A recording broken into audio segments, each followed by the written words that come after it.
So today I will speak about bare spaces. So definition: a topological space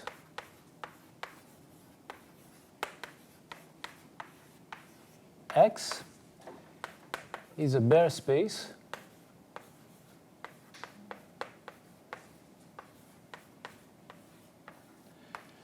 if for all sequences En of sets which are open and dense.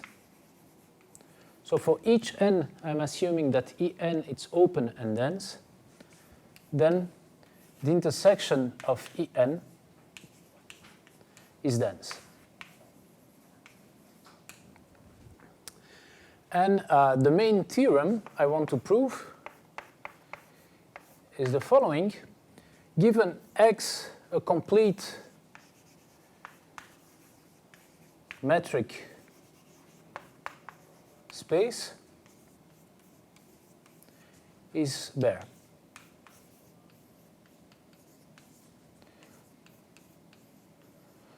So what I want to prove is that if X is a complete metric space, then it's a bare space, where bare has been defined here. So here I just recalled what is the theorem we wanted to prove. X, it's a complete metric space. We want to show that then X, it's a bare space. To prove that X, it's a bare space, what we have to show is that given the sequence En of open dense subsets of X, we have to show that the intersection of En, which I'm calling E, is dense. To prove that E is dense,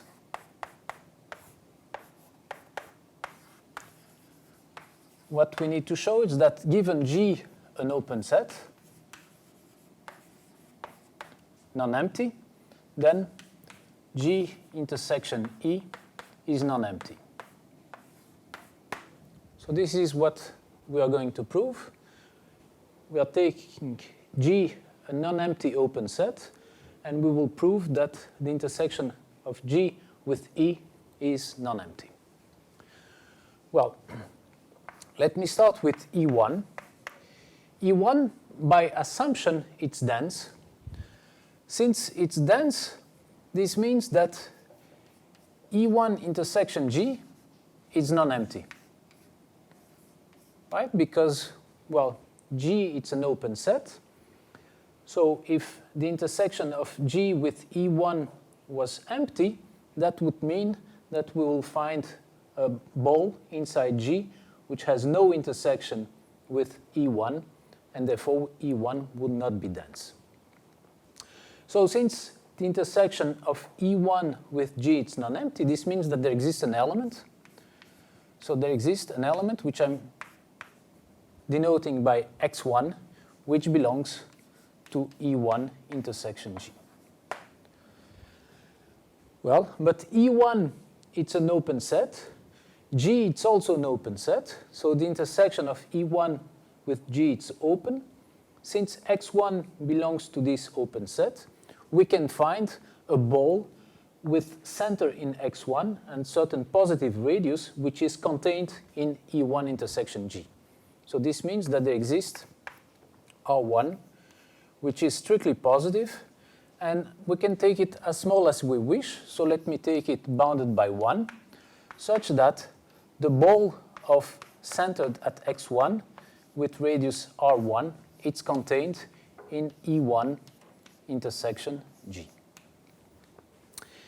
And what we know is that if you take the ball with, say, radius R1 over 2, this ball, it's contained in the ball X1 R1, and also its closure, it's contained. Right? If I take a ball with a radius slightly smaller than R1, and I take its closure, then the closure, it's also contained in this set. So by modifying the definition of R1, I can always assume that not only the ball is contained in this set, but also this closure. So this is what we will do. So this ball, the closure of this ball, it's contained.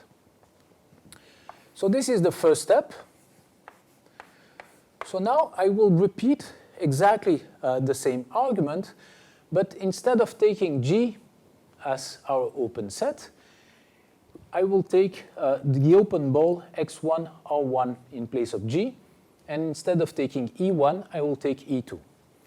So let me repeat the argument. E2, it's a dense set. Since E2 it's dense and this open ball it's an open set, this means that E2 intersection the ball x1 with radius r1 is non-empty. Right? E2 it's dense. Since it's dense and this set it's open, it has the intersection has to be non-empty. And since the intersection is non-empty, I can find a point which belongs to this set.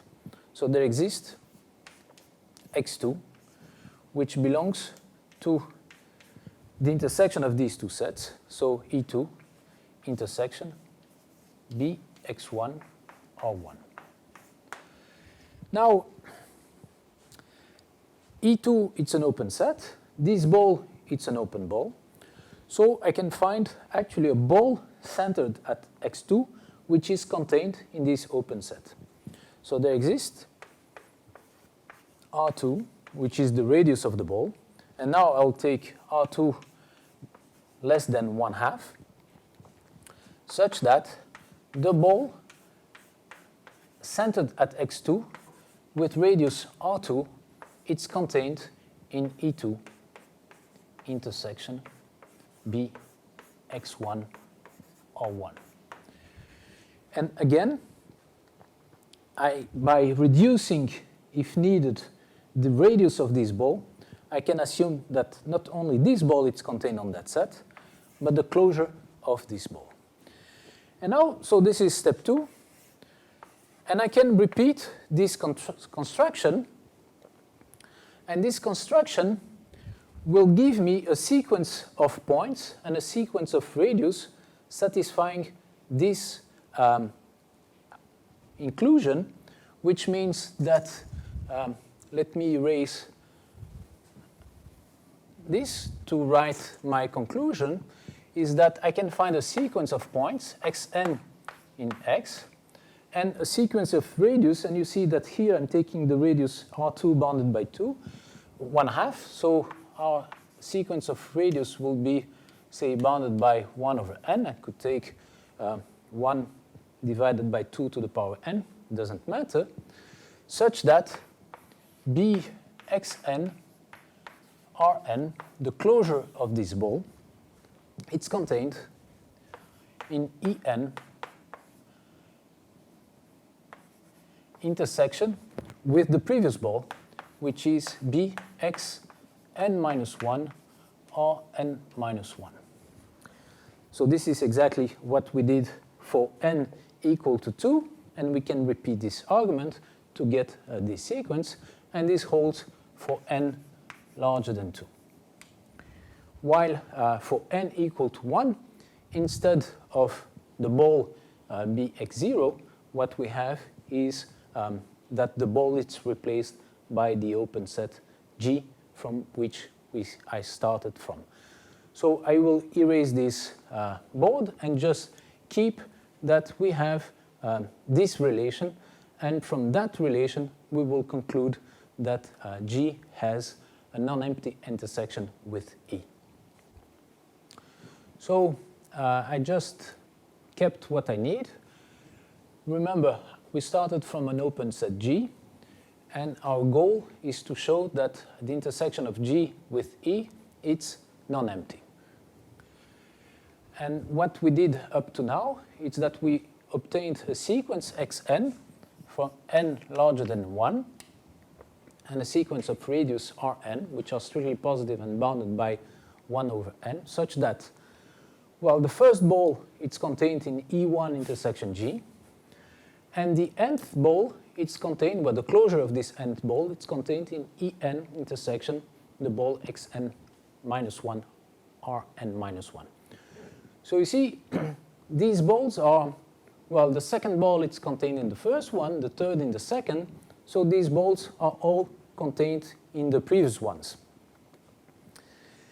Now my claim, so I will use this fact first to show that xn, it's a Cauchy sequence.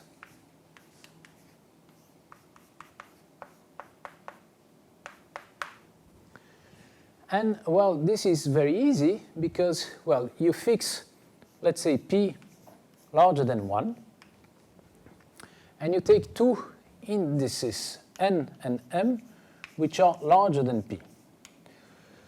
So xn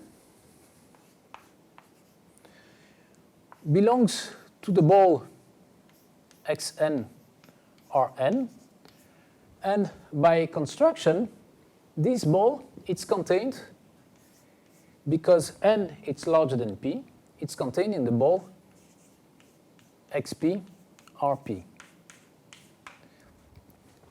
And the same holds for xm. xm also belongs to the ball of radius Rp around xp. Since these 2 points belong to this ball, this means that the distance by the triangle inequality, this means that the distance between xn and xm, it's bounded by twice the radius, 2 times Rp, and Rp is bounded by 1 over p, so this is bounded by 2 divided by p, and this proves that this sequence is indeed Cauchy, because if you fix an epsilon positive, you can find a p for such that 2 divided by p it's less than epsilon, and this means that for any n and m larger than that p, the distance between xn and xm it's bounded by epsilon, which shows that xn it's indeed a Cauchy sequence. So I proved that the sequence of centers of these balls forms a Cauchy sequence, and since our space is complete, this means that this sequence xn converge to some x in x. Well, now my second claim is that x belongs to the intersection E with G. So I'll first prove that x belongs to E, and then that x belongs to G. To prove that x belongs to E, I have to show that x belongs to EP for all p. Right. Well, but why is that true? Fix a p, so fix p larger than 1. I know that xn belongs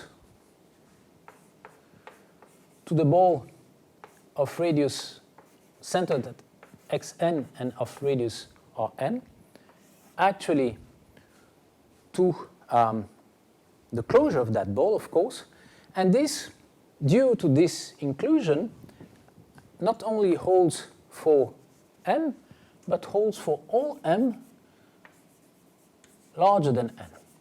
So for all m larger than n, xm belongs to the closure of the ball of radius Rn centered at xn. So if I take n larger than p, I have that xm belongs to this closed set. Since xn converges to x, this means, and this set is closed, this means that this set also belongs to this closed set, so the closure of this ball. And the closure of this ball, because I chose n larger than p, this set, x, due to these inclusions, belongs to, so x first belongs to xn Rn, the closure of this set, for all n larger than p, So if I take n equal p, I have that x belongs to the closure of this ball with n equal to p, which means xp rp, the closure, but the closure is contained in EP, which means that this set is contained in EP because I'm taking n equal to p, which means that x belongs to EP. This holds for any p, therefore x belongs to intersection of EP, which is the set E. So that proves that x belongs to E as I claimed. So let me repeat. I'm fixing a p larger than 1, and I want to prove that x belongs to EP. So what I do is I take n first, n larger or equal than p, and I observe that xm belongs to this closed set for all m larger than n. Since xm converges to x and this set is closed, I conclude that x belongs to this set for all n larger than p. So let me take n equal to p. Since for n equal to p we have that this closed set is contained in EP, we conclude that x belongs to EP. And since this holds for all p, x belongs to the intersection of EP, which is E. So that proves that x belongs to E. Now I want to show that x belongs to G. So what I know is that this first ball, it's included, it's contained in G. So I have to show that x belongs to this ball. But the same argument I just presented, now taking p equal to 1, shows that x belongs to the closed ball of radius r1 and center x1. But this closed ball, it's contained in G. So that proves that x belongs to G.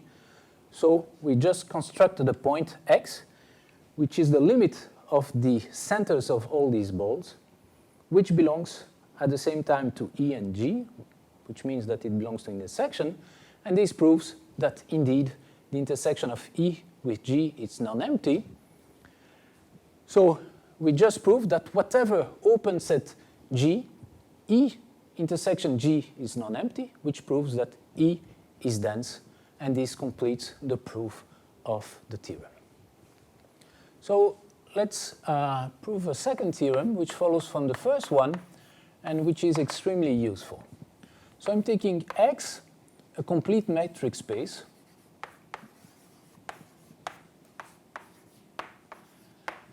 and defined on X, I have a family of continuous functions. So there is a family F alpha of functions from X to R, which are continuous.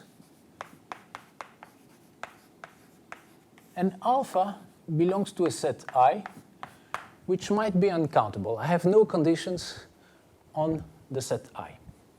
But what I know is that for each I, F alpha is a continuous function. And now I assume that if I fix a point x in X, and I look at F alpha x, well, this is bounded uniformly in alpha. So the supremum over alpha in I, it's bounded by some mx, which is finite. So what I'm assuming is that for all x, there exists mx, which is finite, such that the supremum in alpha in I of F alpha x, it's bounded by mx. And the conclusion is that, well, I can find an open set G in X for which this bound is uniform over that open set. So that there exists an open set G such that and let's say, and there exists a finite constant C, such that the supremum of alpha in I of f alpha x, it's bounded by this constant c for all x in G. So here I have for each x a bound, and what this theorem tells us is that if X is a complete metric space, I can turn this pointwise bound into a uniform bound over an open set G. This theorem doesn't tell you what G is, it just tells you that there exists an open set for which this bound holds uniformly over G. So here are the assumptions of the theorem, and I just wrote here what are the thesis. What is the thesis? I want to show that there exists an open set G and a finite constant C for which the supremum is bounded by this constant C for all x in G.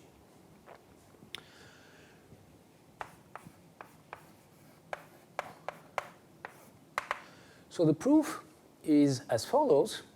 Well, I'll define a set Fn, which is a set of all points x in X, such that the supremum for alpha in I of f alpha x, that this is bounded by n. And I'm taking here an integer n, positive integer n, and for each n, I'm defining this set. So the set of points for which this bound, this supremum, it's bounded by n. And what I claim is that the set Fn, it's closed, and that the union of Fn, it's equal to x. So let me prove these two claims on the set Fn. First, I want to show that Fn is a closed set. So for that, let me take a sequence xk in Fn, and let's assume that xk converge to x. And what I want to show is that x belongs to Fn. Well, since xk belongs to Fn, it holds that this supremum, so let me take alpha in I, f alpha, by assumption, it's a continuous function. And since xk belongs to Fn, f alpha of xk, it's bounded by n. Well, but xk converges to x, f alpha is continuous. That implies that f alpha of x, which is the limit of f alpha xk, it's also bounded by n. Right? Because f alpha is continuous and xk converge to x. Well, now this holds for all alpha in I. So for all alpha in I, this f alpha x, it's bounded by n. So I can take the supremum over alpha and conclude that the supremum over alpha in I of f alpha x, it's bounded by n, which means that x belongs to Fn, as I wanted to show. So this proves that Fn is closed. Now let me show that the union of Fn is equal to x. So let me take x in x. I want to prove that x belongs to this union, which means that x belongs to some Fn. Well, but by assumption, the supremum over all alpha in I of f alpha x is bounded by mx. So if I take n larger than mx, I have that the supremum of f alpha x is bounded by mx, which is bounded by n, and therefore the supremum is bounded by n, which means that x belongs to Fn. So x belongs to Fn for all n larger than mx, and therefore I proved that any point x in x belongs to some Fn, which means that it belongs to the union of Fn, and therefore that x is indeed equal to the union of Fn. So I erased part of the statement of the theorem. I just kept what I need. So we define these sets Fn as the points x such that the supremum of f alpha x is bounded by n. And we proved that Fn is a closed set for each n, and that x is equal to the union of Fn. Now my claim is that, well, there exists n larger than 1, and G an open set, such that G is contained in Fn. So my claim is that, so this is a claim, that I can find an open set, and I can find an integer n, such that G is contained in one of the sets Fn. And, well, I will proceed by contradiction.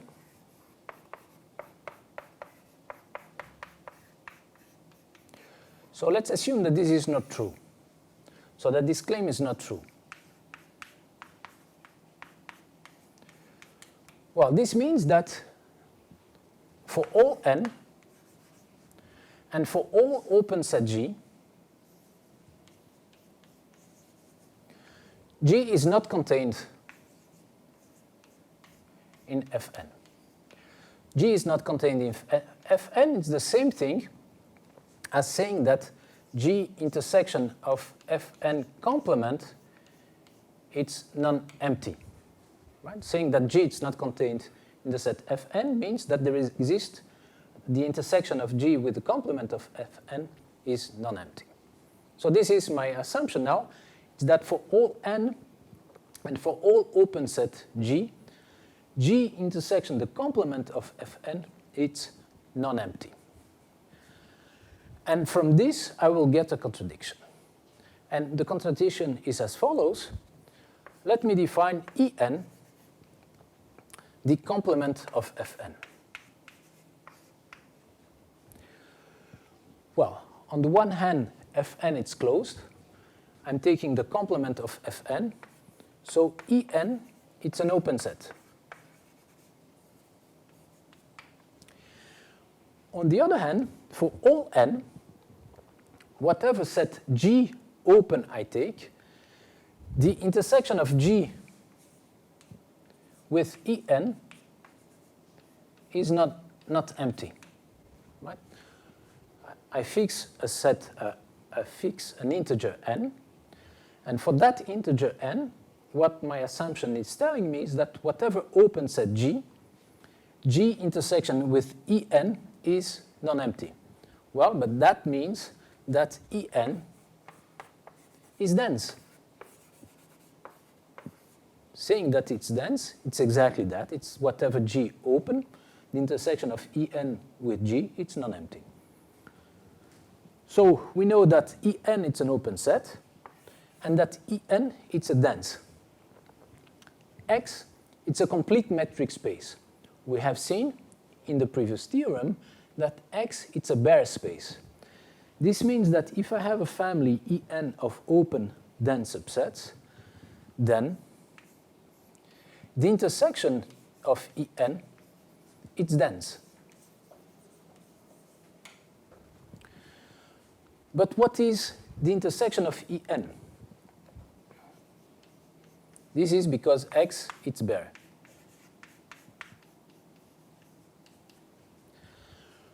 Well, but what is the intersection of En? En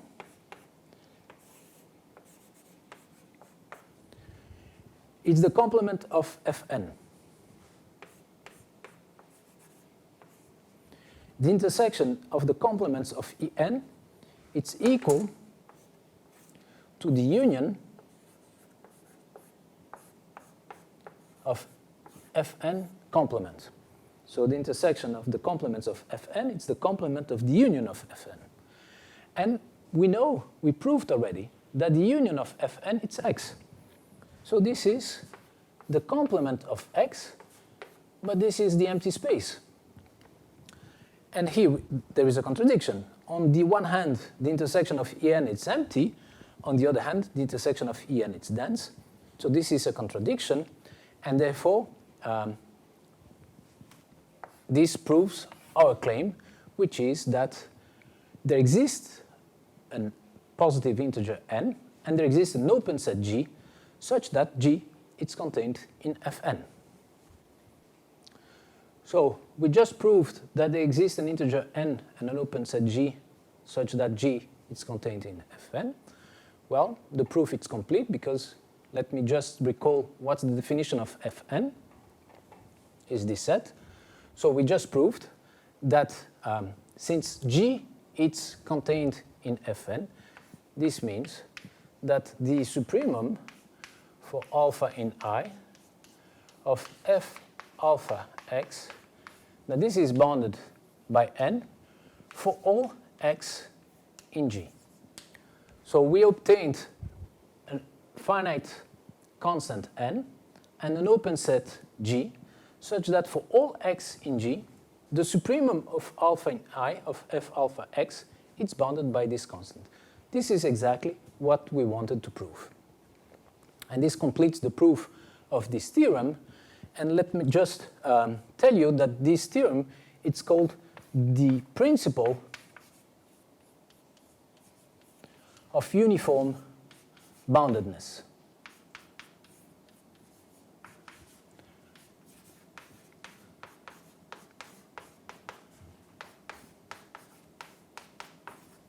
So we just proved this principle that in a complete metric space, if you have a family of continuous functions which are pointwise bounded, they are actually uniformly bounded over an open set.